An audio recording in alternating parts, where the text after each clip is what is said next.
જય માં ખોડિયાર, જય સિયારામ। આજે મેલડી માતાની વાર્તા વિશે વાત કરીશું। સતયુગ પૂરો થયો ત્યારની આ વાત છે। એક અકલ્યાણકારી રાક્ષસ જેનું નામ અમરુવા હતું અને જેણે ખૂબ ચતુરાઈપૂર્વક માણસનું સ્વરૂપ ધારણ કરેલું હતું, એણે ભગવાન શિવનું પ્રચંડ તપ કર્યું। હજાર વર્ષો સુધી તેણે કરેલી તપસ્યાથી ભગવાન શિવ પ્રસન્ન થયા અને એનું મનોવાંછિત વરદાન આપ્યું કે કોઈ પણ માણસના હાથે તેનું મૃત્યુ નહીં થાય। એ માયાવી હતો અને મહાપ્રતાપી પણ હતો। એણે ઘણા વરદાનો અને શક્તિ પ્રાપ્ત કર્યા હતા। એના અત્યાચારથી જગત આખામાં હાહાકાર મચી ગયો અને દેવતાઓને પણ એણે મહાસંગ્રામમાં હરાવ્યા। આથી દેવોએ ડરીને માતા જગદંબાની સ્તુતિ કરી। સિંહ પર સવાર માતા જગદંબાએ સાક્ષાત દેવોને દર્શન આપ્યા અને દેવોની આપવીતી સાંભળી એમણે 9 રૂપ ધારણ કર્યા અને એમની સાથે 10 મહાવિદ્યા અને અન્ય શક્તિઓ પણ પ્રગટ થઈ। દૈત્યો સાથે 5000 વર્ષ યુદ્ધ ચાલ્યું। યુદ્ધમાં પોતાની હાર નિશ્ચિત જાણીને અમરુવા રાક્ષસ એક મૃત ગાયના હાડપિંજરમાં શરણ લીધી। એની અવધારણા એવી હતી કે આમ કરવાથી દેવીઓ નજીક નહીં આવે, કારણ કે મૃત ગાયનું શરીર અશુભ માનવામાં આવે છે।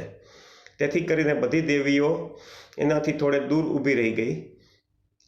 એને આ ગાયના હાડપિંજરમાંથી જો રાક્ષસને બહાર કાઢવામાં ન આવે તો વધ શક્ય ન હતો અને હાડપિંજરની અંદર જવું પણ શક્ય ન હતું।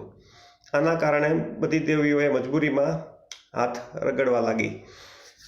આવી રીતે એમ કરવાથી એમની હથેળીમાં ઉર્જાનો સંચાર થયો અને એમાંથી મેલ બહાર આવ્યો। અન્ય એક વર્ણન પ્રમાણે એવું છે કે બધી દેવીઓએ પોતાના શરીરમાંથી ધૂળ અને મૃત ચામડી બહાર કાઢી નાખી અને આ પ્રક્રિયામાંથી એક દેવી પ્રગટ થયા। એ 5 વર્ષની બાળકી રૂપે પ્રગટ થયા હતા। એ 5 વર્ષની બાળકીના રૂપમાં દેવીએ પૂછ્યું કે શા માટે એમનું આહવાન કરવામાં આવ્યું છે। એટલે કે 5 વર્ષની જે બાળકી પ્રગટ થઈ હતી દેવી સ્વરૂપે, એમણે બીજી દેવીઓને પૂછ્યું કે મારું આહવાન શા માટે કર્યું છે। જ્યારે દેવીઓએ કન્યાને બધી વાત કરી તો એ કન્યાએ ગાયના મૃત શરીરમાં પ્રવેશ કર્યો, જ્યાં અમરુવા રાક્ષસ છુપાયેલો હતો। માતાને ગાયના શરીરમાં આવેલી જોઈ એ હતપ્રભ થઈ ગયેલો રાક્ષસ રાયલા સરોવરમાં એક કીડાના રૂપમાં જઈને છુપાઈ ગયો, પણ બાળકીના સ્વરૂપમાં પ્રગટ થયેલી માતાએ ત્યાં સરોવરમાં પહોંચીને એનો વધ કરી નાખ્યો। હવે કન્યાએ માતા ઉમાને પૂછ્યું, માતા જગદંબાને પૂછ્યું કે મારું નામ ધામ અને કામ શું છે। માતા ઉમિયાએ આ કન્યાને માતા ચામુંડા પાસે મોકલી આપ્યા। સત્યની હંમેશા પરીક્ષા થતી હોય છે। ચામુંડા માતાએ કન્યાને કામરૂપ કામાખ્યા પર વિજય મેળવવા મોકલી આપ્યા। માતા ચામુંડાને ખબર હતી કે કામાખ્યા એ જાદુ અને આસુરી શક્તિઓની સિદ્ધિના સ્થળો છે। જો આ કન્યા ત્યાંથી જીતીને આવશે તો એમની વાસ્તવિક શક્તિનું આંકલન થઈ જશે અને પછી એ મુજબ જ એમના નામ ધામ અને કામ સોંપી શકાશે। કન્યાએ કામરૂપના દ્વાર પર લાગેલા પહેરેદારને ધ્વસ્ત કરી નાખ્યો અને મુખ્ય પહેરેદાર નુરિયા મસાનને હરાવી દીધો।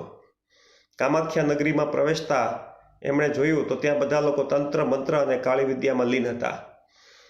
એમને થયું કે આ બધું સમજવામાં તો મારો અમૂલ્ય સમય બગડી જશે, તેથી તેમણે આ બધાને એક પ્રવાહી બનાવીને એક બોટલમાં ભરી દીધા।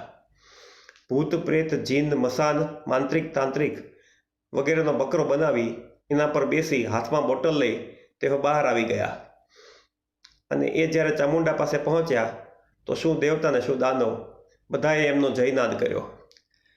ચામુંડા માતાએ કહ્યું કે જે વિદ્યાનો પ્રયોગ બીજાને દુઃખી કરવા માટે થાય છે એને મેલી વિદ્યા કહે છે અને તમે મેલી વિદ્યા પર વિજય મેળવી છે।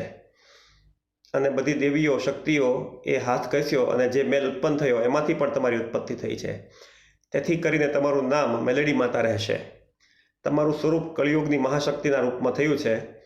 કળિયુગના વિકાર જેવા કે મેલ કામ ક્રોધ મદ લોભ મોહ અને મત્સરનો નાશ કરવાવાળી શક્તિના રૂપે તમારી પૂજા થશે।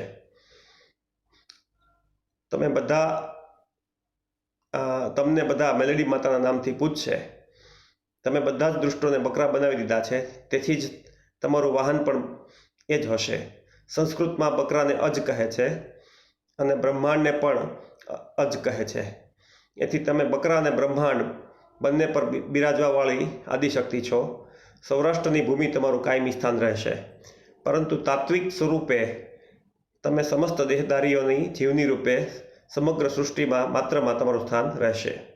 કળિયુગમાં બકરા પર સવાર માતા મેલડીના નામે તમારી ઘરે ઘરે પૂજા થશે. માતા મેલડીના મુખમાં મમતા, નેત્રોમાં કરુણા અને હૃદયમાં પ્રેમ છે. એ અષ્ટભુજી એટલે કે 8 ભુજાઓવાળી છે અને એ જ રૂપમાં દર્શન આપે છે. 8 ભુજાઓમાં અસ્ત્ર અને શસ્ત્રો છે, જેને નિમ્નવત પણ કહેવામાં આવે છે. એકમાં બોટલ, બીજામાં ખંજર, ત્રીજામાં ત્રિશૂળ, ચોથામાં તલવાર, પાંચમામાં ગાળા, છઠ્ઠામાં ચક્ર, સાતમામાં કમળ અને આઠમામાં અભય. તો આ સાથે આપણે મેલડી માતાની વાર્તા કરી. મેં મારો પૂરો પ્રયત્ન કર્યો હતો કે શક્ય એટલી સાચી રીતે એને કહું. મનનો ભાવ સાચો હતો, ભૂલ ચૂક થઈ હોય તો માફ કરશો. જય મા ખોડિયાર, જય સિયારામ.